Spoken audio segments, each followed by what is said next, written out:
오늘의 제목은 아담과 이브로서 3편으로 나눠서 73편, 요란시아서 73편의 요약인 에덴 동산에 관한 이야기를 해보겠습니다. 이 편에서는 아담과 이브의 도착에 대해서 얘기하고 3편에서는 아담과 이브의 실패에 대해서 살펴보겠습니다. 우선 1편은 에덴 동산에 관한 이야기로 주로 요란시아서 73편의 요약이라고 보면 되겠습니다.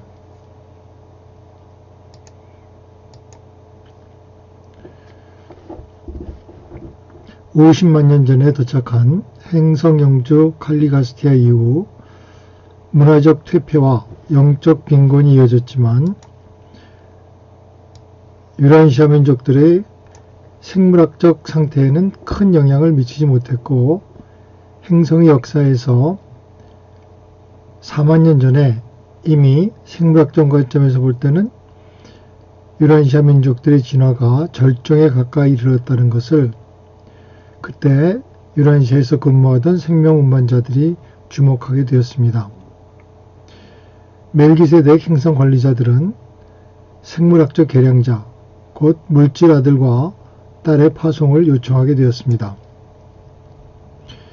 기원전 36,000년 전 11세계, 다시 말해 곧 10행성 중에 한 세계, 실험세계를 감독하는 군주 타바만시아가 행성을 검열하러 왔었고, 종족들의 발전을 살핀 뒤에 그는 요란시아에 물질 아들과 딸을 보내줄 것을 정식으로 요청했습니다.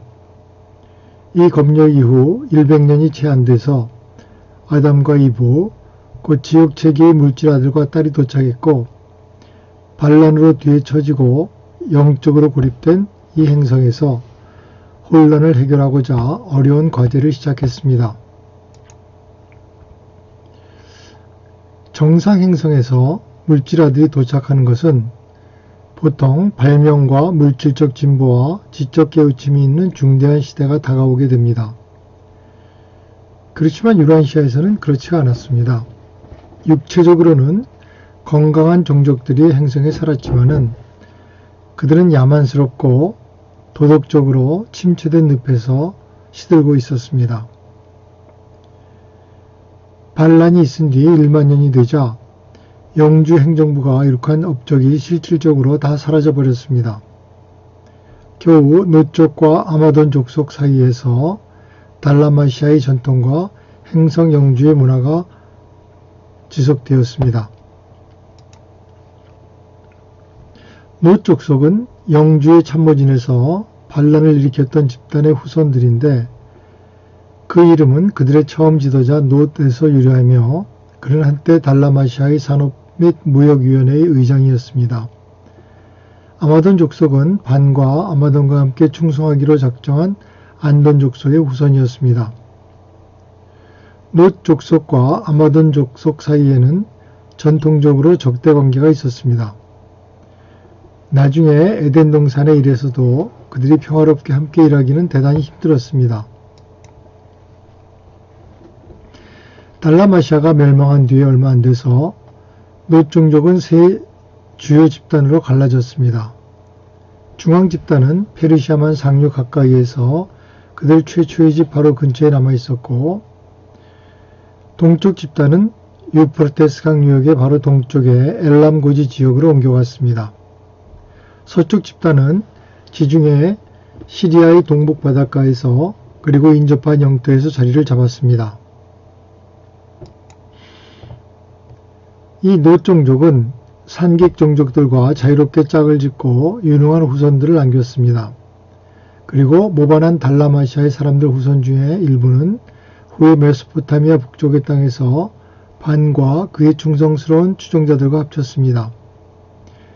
아담과 이브가 도착하기 전에 이 무리, 바로 놋족과 아마존 족속들은 땅에서 가장 진보하고 문화가 발달한 민족이었습니다.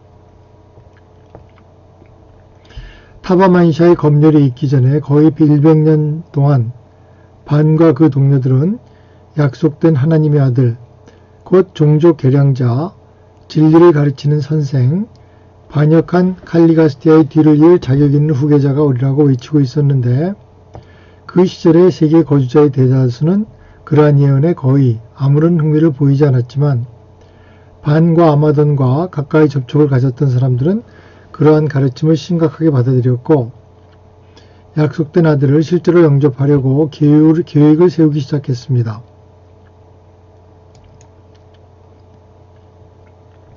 그들의 고지본부로부터 또 멀리 흩어져 있는 61개 촌락으로부터 반과 아마돈은 기꺼이 일하고 싶은 열심히 있는 노동자 무리를 3,000명이 넘게 모집했고 이들은 엄숙한 집회에서 약속된 아들을 위하여 준비하는 이 사명에 헌신하였습니다. 반은 지원자들을 100집단으로 나누었고 각 집단에는 책임자 하나 그리고 자신의 개인 참모진에서 연락간부로 일했던 조수를 한 명 두고 아마돈을 자신의 부관으로 두었습니다. 이 위원회들은 모두 진지하게 준비 작업을 시작했고 동산을 마련하는 장소 선정위원회는 이상적인 자리를 찾고자 힘차게 떠나갔습니다. 장소를 찾는 위원회는 거의 3년 동안 장소를 찾아다닌 후 3개의 장소가 적당하다고 보고를 했는데 첫째는 페르시아만에 있는 섬이었고 둘째는 나중에 둘째 동산이 된 강가였고 셋째는 지중해 동쪽 해안의 서쪽으로 튀어나온 길고 좁은 반도였습니다. 그 위원회는 거의 만장일치로 셋째 장소를 선택했고 이 지중해의 반도로 생명나무를 포함하여 세계의 문화본부를 옮기는 데 2년이 걸렸습니다. 이 지중해의 반도는 상쾌한 기후를 가졌고 기온이 따뜻했습니다. 둘러싼 고지에는 비가 풍부하게 내렸지만 에덴에는 비가 내리는 일이 드물었습니다. 그러나 밤마다 인공적으로 물을 대는 광범위한 수로로부터 안개가 올라와서 동산의 식물을 적셔 주었습니다. 이 땅덩어리 해안선은 상당히 높이 올라와 있었고 본토와 연결되어 있는 곳의 폭은 단지 43km였습니다. 동산에 물을 대는 큰 강은 반도의 고지로부터 내려와서 본토에 이르는 반도의 목을 거쳐서 동쪽으로 그리고 거기서부터 메소포타미아의 낮은 땅을 거쳐서 그 너머의 바다로 흘러갔습니다. 그 강은 에덴 반도의 바닷가의 산에서 기원을 가진 4개의 지류로서 물을 받았는데 이것들이 바로 에덴에서 나간 4수원입니다. 동산을 둘러싸는 여러 산에는 귀중한 돌과 금속이 많았지만 이것들은 별로 주목을 받지 못했습니다. 대신에 원해와 농업이 중요시 되었습니다. 동산으로 선택된 장소는 세상에서 가장 아름다운 장소였고 기후는 이상적이었습니다. 다른 어디에도 그렇게 식물로 천국을 표현한 곳이 되도록 아주 완전히 적합한 장소가 없었습니다. 이 장소가 유란시아 문명의 중심이 되었습니다. 건너편 외부 세상은 어두움과 무지와 야만 속에 놓여 있었습니다. 에덴은 유란시아에서 하나의 밝고 빛나는 장소, 꿈 같은 곳이었으며 아름답고 완전한 풍경의 영화로움을 표현하는 시 같은 곳이 되었습니다. 생물학적 계량자인 물질 아들들이 한 진화 세계에 머무르기 시작할 때 그들의 거처를 흔히 에덴 동산이라고 부르는데 이것은 별자리 수도 에덴시아의 화려한 특징을 가지기 때문입니다. 그 구역 안에서는 결코 아무 동물도 죽이지 않았습니다. 건축하는 여러 해 동안 내내 동산의 일꾼들이 먹는 고기는 다 본토에서 기르던 동물로부터 가져왔습니다. 첫 번째 과제는 반도의 목 부분을 가로질러서 벽돌담을 세우는 일이었습니다. 이것이 일단 끝나자 풍경을 아름답게 만들고 집을 짓는 일을 방해받지 않고 진행할 수 있었습니다. 동물이 있는 동산은 큰 담 바로 바깥에 그보다 작은 담을 쌓아서 만들었습니다. 그 사이의 공간은 온갖 종류의 들짐승이 차지했고 어떤 공격을 받았을 때 방어로 쓰였습니다. 동산을 준비하는 일에는 오직 자원하는 노동자만 썼습니다. 그러나 기대하던 아들과 딸이 얼마나 빨리 올지 모르고 그들의 도착이 늦어질 경우에 젊은 세대도 또한 그 사업에 참여하기 위해서 훈련을 받아야 한다고 반이 말하자 이것은 큰 실망의 원인이 되었습니다. 이로 인해 많은 탈주자가 생겼지만 반은 준비를 계속 수행했고 그동안의 탈주자들의 자리를 더 젊은 자원자로 채웠습니다. 에덴반도 한가운데 돌로 만든 우주아버지의 아름다운 성전 동산의 성소가 있었습니다. 북쪽에는 행정본부가 세워졌고 남쪽에는 일꾼과 그 가족들을 위하여 집들이 건축되었습니다. 서쪽에는 학교들을 위하여 땅이 할당되었고 한편 에덴의 동쪽에는 약속된 아들과 그 직계우선을 위하여 예정된 거처가 세워졌습니다. 에덴을 건축하는 계획은 인간 100만 명을 위하여 집과 넓은 땅을 마련해 놓는 것이었습니다. 아담이 도착했을 때 동산이 겨우 4분의 1 정도만 완성되었지만 거기에는 몇천 킬로미터나 되는 관계수로와 19,000킬로미터가 넘는 포장된 도로가 있었습니다. 여러 구역에 5,000동이 조금 넘는 벽돌 건물이 있었고 나무와 식물은 거의 셀 수 없이 많았습니다. 공원에 있는 어느 주택 집단이라도 집의 수는 기껏해야 7이었습니다. 그리고 동산의 구조물은 평범했지만 무척 예술적이었고 도로와 작은 길이 잘 조성되었고 주위의 풍경은 아름답게 꾸며졌습니다. 동산의 위생시설은 그때까지 유란시아에 있었던 어떤 것보다 훨씬 앞서 있었습니다. 에덴의 마실 물은 정결함을 보존하기 위해 고안된 위생규칙을 엄격하게 지킴으로 건강에 아주 좋게 유지되었습니다. 하수도를 처리하는 시설이 나중에 세워지기 전에 모든 쓰레기나 썩는 물질을 꼼꼼히 파묻는 관습을 잘 지켰습니다. 아담의 체제가 무너지기 전에 땅에 파묻은 벽돌 파이프로 하수 처리 체계가 건설되었고 이것은 담 밑으로 이어져서 동산의 바깥담, 곧 작은 담을 거의 1.6km나 지나서 에덴의 강으로 흘러들어갔습니다. 아담이 도착할 때가 되기까지 식물의 대부분이 에덴에서 자라고 있었습니다. 많은 과실, 곡식, 경과가 이미 크게 개량되었습니다. 현대의 많은 채소와 곡식이 여기서 처음 재배되었지만 수십 종류의 먹을 수 있는 식물이 나중에 세상에서 사라져버렸습니다. 동산의 약 5%는 인공 재배 기술로 경작하였고 전체의 15% 정도가 경작되었으며 나머지는 아담이 도착할 때까지 얼만큼 자연 상태로 놓아두었는데 그의 생각에 따라서 공원을 완성하는 것이 최선이라고 생각했기 때문입니다. 에덴 동산은 약속된 아담과 그 배우자를 받아들일 준비가 되었고 이 동산은 완전하게 관리되고 통제받는 가운데 세계의 큰 영예가 될 것이었습니다. 아담과 이브는 에덴의 모든 개혁을 아주 기뻐했지만 그들 자신의 거처를 꾸미는 일에 많은 공을 들였습니다. 아담이 도착했을 때 작업이 모두 끝났다고 할 수는 없어도 그곳은 이미 아름다운 여러 식물로 장식되어 있었습니다. 아담이 에덴에서 머무르던 시절에 동산 전체가 새로운 모습으로 변했고 놀라운 규모의 아름다움과 웅장함을 갖추었습니다. 이 시절 이전이나 이후에 유란시아의 원해와 농업이 결코 그렇게 아름답게 충만하게 이루어진 적은 없었습니다. 반은 동산의 성전 안에 오랫동안 보관해오던 생명나무를 심었고 그 잎은 민족들을 치유하기 위한 것이었는데 그 과일은 반이 오랫동안 땅에 살 수 있게 해주었습니다. 유란시아에서 물질 형태를 입고 나타난 뒤에 아담과 이브도 생명을 유지하기 위하여 이 에덴시아의 선물에 의존할 것을 반은 잘 알았습니다. 책의 서울에 있는 물질 아들들은 생명을 유지하기 위하여 생명나무가 필요하지 않습니다. 오직 행성에서 다시 인격화되었을 때 그들은 육체가 죽지 않게 하기 위해서 이 첨가물에 의존합니다. 선악을 알게 하는 나무는 비유적인 표현, 다양한 인간의 체험을 가리키는 상징적인 이름일지 모르지만 생명나무는 신화가 아닙니다. 생명나무는 실제하였고 오랫동안 유란시아에 있었습니다. 에덴시아의 지도자들이 칼리가스티아를 유란시아의 행성영주로 또 예루살렘 시민 100명을 그들의 행정 참모진으로 임명하는 것을 인가했을 때 멜기세덱들 편에 에덴시아의 한 떨기나무를 행성으로 보냈고 이 식물은 유란시아에서 자라나서 생명나무가 되었습니다.